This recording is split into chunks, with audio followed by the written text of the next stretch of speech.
Hello and welcome to this month's Technical Corner. My name is Sebastian Alvarez. Last month we overviewed the three types of LU600s, the standard 600, the HEVC HD, and the HEVC 4K. This month we'll be overviewing how to best select the USB modems for your LiveU Solo and your LU200. First, I would like to state that we at LiveU understand that the USB modems are becoming harder and harder to find, with franchise stores no longer offering them, instead trying to sell the portable Wi-Fi options. In response, LiveU has launched internal research projects to find alternatives. But in the meantime, the USB modem is not quite dead yet, with all four carriers still having some device on the market, and we expect them to support these devices well into the year 2019. This being said, we found that the best place to acquire these modems is through the carrier online stores or third-party stores such as Amazon or eBay. So how do you select the best modems for your unit? Well, there's a quick process you could follow, and it always starts with where is the live shot going to happen. Once you know your location, a great tool to use is opensignal.com. This shows you the carrier's signal strength for that given location and helps you select your carriers. Once you have chosen your carriers, you could acquire the LiveU supported modem seen here. And then all you have to do is select your data. We recommend that you stay away from unlimited plans due to throttling caps.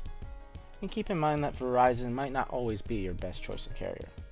To help describe this, the graphic shown here illustrates the total data usage of every LiveU unit for the year of 2017 and shows the four carriers' share of the data throughput.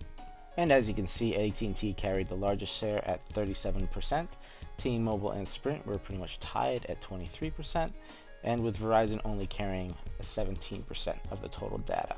To purchase the modems for your selected carriers, for solo users, we posted the links for the available carrier websites. For LU200 users, you can purchase these modems directly from LiveU. The default configuration for the LU200 is 3 modems, 2 internal, 1 external. We do recommend that you purchase the 4th external, since this will allow you to be covered by all 4 carriers. And just a side note, those portable Wi-Fi units that the franchises are trying to sell are a viable option. They can be tethered to the unit via USB or be used as a Wi-Fi connection, or both.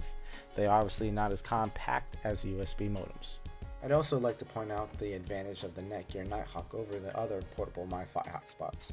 This particular hotspot allows you to connect Ethernet to your LiveU unit, allowing for even more connections to be used at the same time.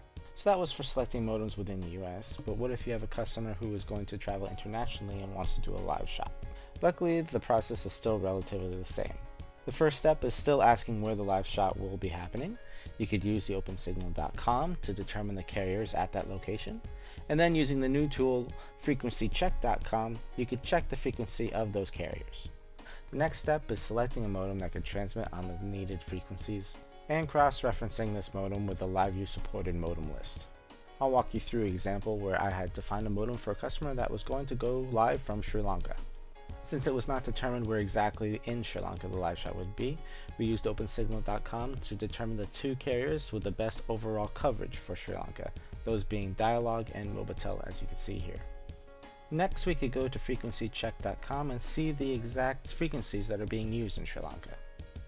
We can even see this frequency specifically used by the 2 carriers that we have chosen.